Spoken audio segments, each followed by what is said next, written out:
Hello friends, नमस्कार। मैं हूं रामशरण पाल और आप देख रहे हैं राम क्लासेस फॉर बीएड। तो फ्रेंड्स, जो हम समकालीन भारत और शिक्षा पढ़ रहे थे, तो इसमें जो हमारा था वो आज का जो टॉपिक है वो गोखले बिल है। इससे पहले मैंने पढ़ा था राष्ट्रीय शिक्षा नीति, राष्ट्रीय शिक्षा आंदोलन 1906। ठीक है, तो आज जो पढ़ेंगे वो पढ़ेंगे गोखले बिल या गोखले विधेयक। ठीक है, 1910। तो ये क्या था, पहले इसके बारे में थोड़ा बेसिक बता देते हैं।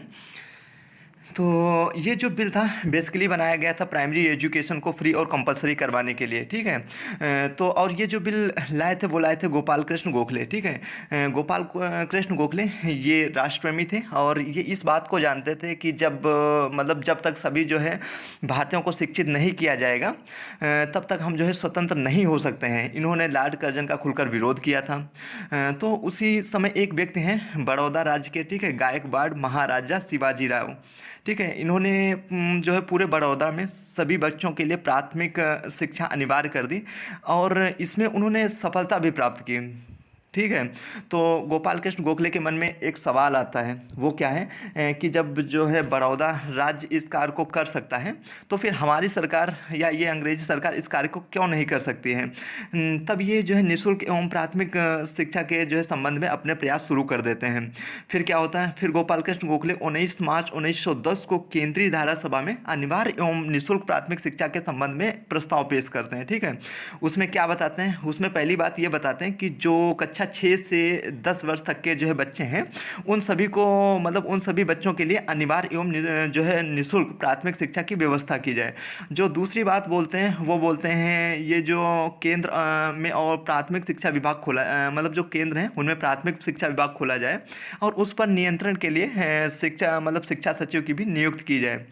और दो चार बातें पेश करते हैं। फिर क्या होता है, फिर इस प्रस्ताव पर चर्चा होती है और ज़्यादातर जो सदस्य थे वो गोखले के जो प्रस्ताव दिया था उस पर सहमत हुए। ठीक है, और सरकार ने भी इन प्रस्तावों को लागू करने का आश्वासन दिया जिसके फलस्वरूप जो है प्राथमिक शिक्षा विभाग की स्थापना हुई।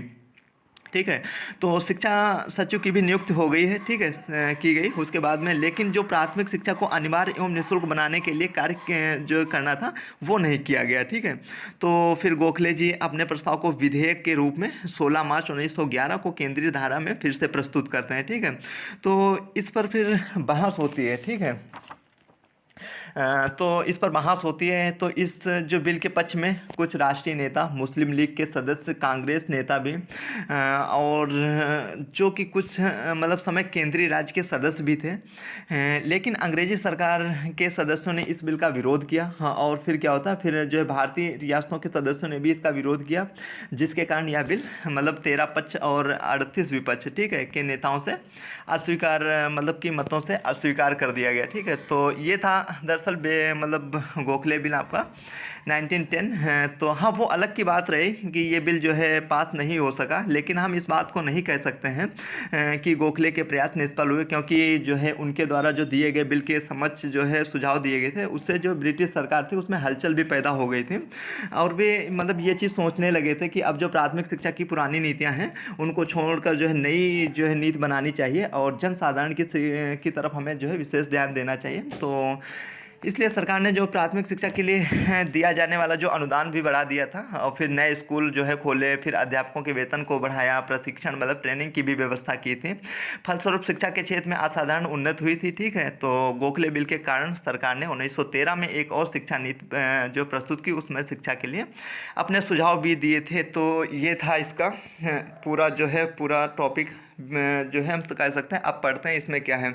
और हाँ, ये बता दें, ये बीएड फर्स्ट ईयर की क्लास है वैसे, पर BEd first year CCS university Meerut से। हाँ, अगर आप किसी अन्य यूनिवर्सिटी से हैं, आपके सिलेबस में है, तो आपके लिए भी ये बहुत ही यूजफुल, मतलब बहुत ही लाभदायक सिद्ध होगी। ठीक है, और ये जो हम पढ़ा रहे हैं मतलब इसमें तो ऐसा नहीं है कि ये बीएड फर्स्ट ईयर में ही आपके काम आएगा। BEd first year, second year और भी जो एग्ज़ाम देते हैं जहाँ ऐसे क्वेश्चंस आते हैं, ठीक है, तो उनसे जो है सभी संबंधित यहाँ पे आपको प्रश्न मिल जाएंगे। ठीक है, तो अब स्टार्ट करते हैं और बताते हैं फिर कैसे क्वेश्चंस आते हैं। पहले तो बीएड फर्स्ट ईयर के लिए, ठीक है, तो पहले गोपाल कृष्ण गोखले। ठीक है, तो गोपाल कृष्ण गोखले 1866 में इनका जन्म होता है, ठीक है। 1915 मतलब मृत्यु, ठीक है। तो जन्म कब हुआ इनका? 9 मई 1866, ठीक है। महात्मा गांधी के ये जो राजनैतिक गुरु हैं, ठीक है। विधेयक पेश किया था तो 19 मार्च 1910 को सिर्फ आश्वासन मिला था, कोई विचार नहीं दिया गया था, ठीक है। तो अगर पूछे, आपसे पूछता है, जब आप वैसे क्वेश्चंस मतलब वहाँ आता है, जब आप कोई टीचिंग एग्जाम्स देते हैं तो उसमें कैसे पूछता है, जो गोखले बिल दिया गया था उसमें जो है कितने पक्ष में थे, कितने विपक्ष में थे, तो ऐसे भी क्वेश्चंस आते हैं। तो 13 लोग इनके पक्ष में थे, 18 विपक्ष में थे, जिसके कारण यह बिल जो है वो हो जाता है। फिर गोखले बिल का विरोध तो सरकारी प्रवक्ता हारकोर्ट बटलर ने किया, ठीक है। हाँ, तो ये क्वेश्चन कैसे आता है? ये क्वेश्चन आता है, जो गोखले बिल दिया गया था उसका निम्न में से मतलब निम्नलिखित में से किसने जो है गोखले बिल का विरोध किया था। तो ऐसे क्वेश्चन जब आते हैं तो वहाँ मतलब सब जगह के लिए ये जो है हम जितना भी पढ़ा रहे हैं लगभग सब जगह जो है क्वेश्चंस जो आते हैं वहाँ से मिल जाएंगे, ठीक है। तो ये था आपका, इन्होंने इसका जो है विरोध किया था। और इनका एक कथन भी है, ठीक है। वो कथन क्या है? अनिवार्य शिक्षा का पौधा पश्चिमी देशों का पौधा है, यह भारत की भूमि में नहीं पनप सकता। तो ये किसका कथन है? ये है हर्बर्ट का, ठीक है। एक मिनट, हरकोर्ट बटलर का, ठीक है। और जो दूसरा इन्होंने एक बात बोली थी शिक्षा प्रांतों का कार्य है, ठीक है। इन्होंने बोला था जो शिक्षा प्रांतों का कार्य है, मतलब केंद्र कहाँ, केंद्र में हमें ऐसे मतलब नीति नहीं बना सकते, इन्होंने ऐसा भी बोला था, ठीक है। तो गोखले बिल के समर्थक कौन कौन थे? पहले थे वो पंडित मदन मोहन मालवीय थे, दूसरे थे मोहम्मद अली जिन्ना, ठीक है। ये दोनों लोग जो क्या थे, केंद्रीय धारा सभा के सदस्य थे, ठीक है। तो अनिवार्य एवं निःशुल्क शिक्षा के क्षेत्र में अग्रणी नाम, ठीक है, कौन कौन से नाम हैं? तो इसमें हैं, पहले हैं आपके गोपाल कृष्ण गोखले और दूसरे हैं बड़ौदा नरेश महाराजा शिवाजी राव गायकवाड़, ठीक है, ये हैं। और फिर क्या है? गोपाल कृष्ण गोखले का कथन है। अच्छा हाँ, गोपाल कृष्ण गोखले ने भी एक कथन दिया था, उसमें क्या बोला था? अशिक्षित तथा अज्ञानी राष्ट्र कदापि वास्तविक उन्नत नहीं कर सकता और जीवन की दौड़ में अवश्य ही पीछे रह जाएगा।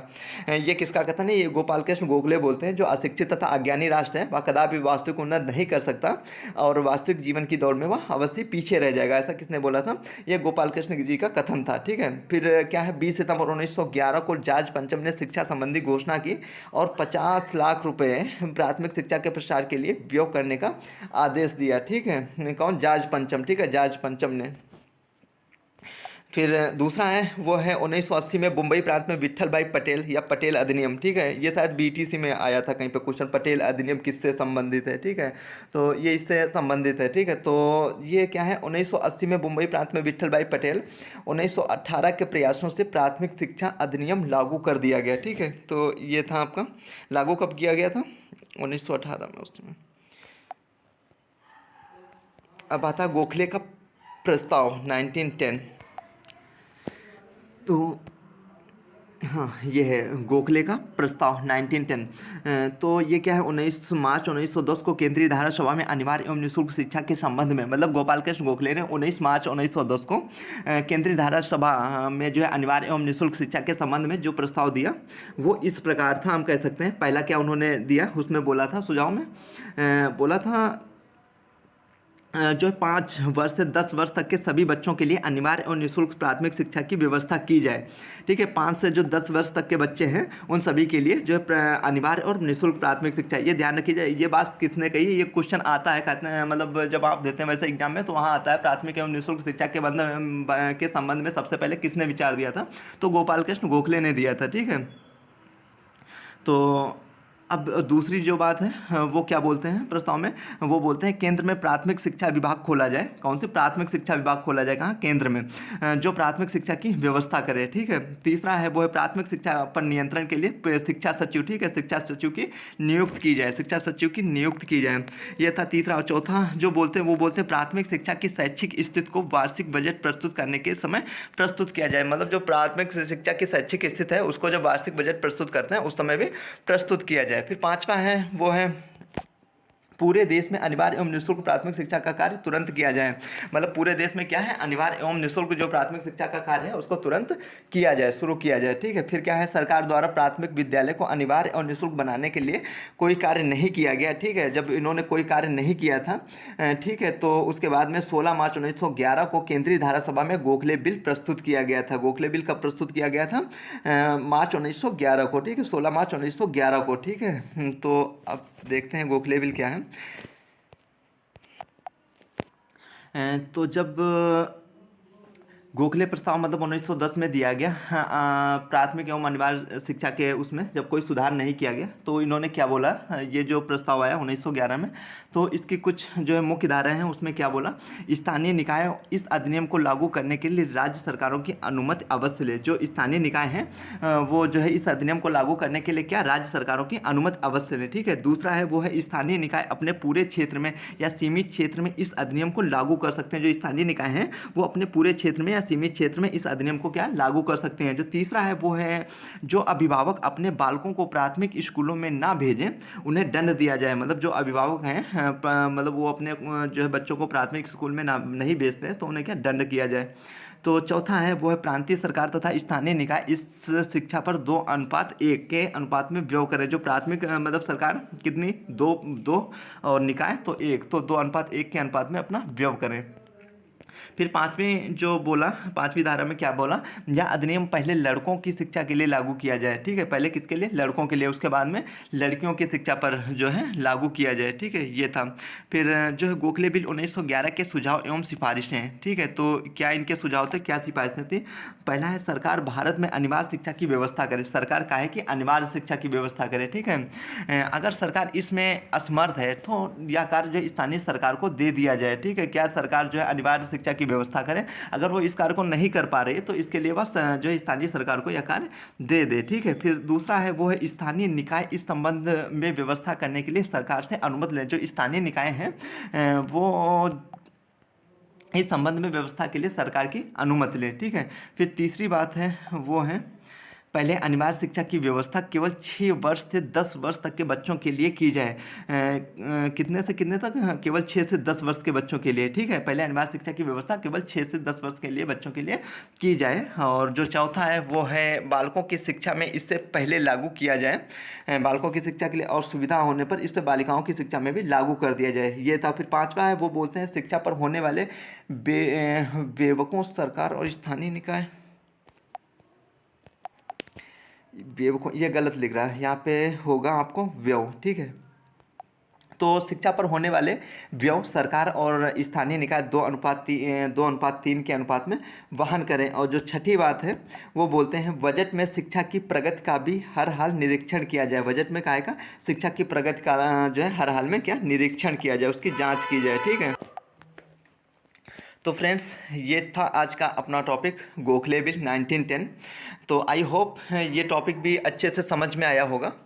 और इसकी पीडीएफ चाहिए तो पीडीएफ मैं अपने टेलीग्राम ग्रुप पे सेंड कर दूंगा। ठीक है, जिसकी लिंक नीचे दे दी है, आप वहाँ से ज्वाइन कीजिए और सभी पीडीएफ आपको वहाँ से मिल जाएंगी।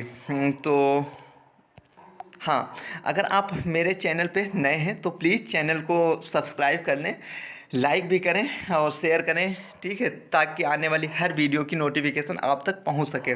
और वीडियो अच्छी लगी हो तो कमेंट बॉक्स में प्लीज़ कमेंट ज़रूर कर दिया करें। ठीक है, तो ठीक है, अब मिलते हैं अगले टॉपिक में। बहुत बहुत धन्यवाद।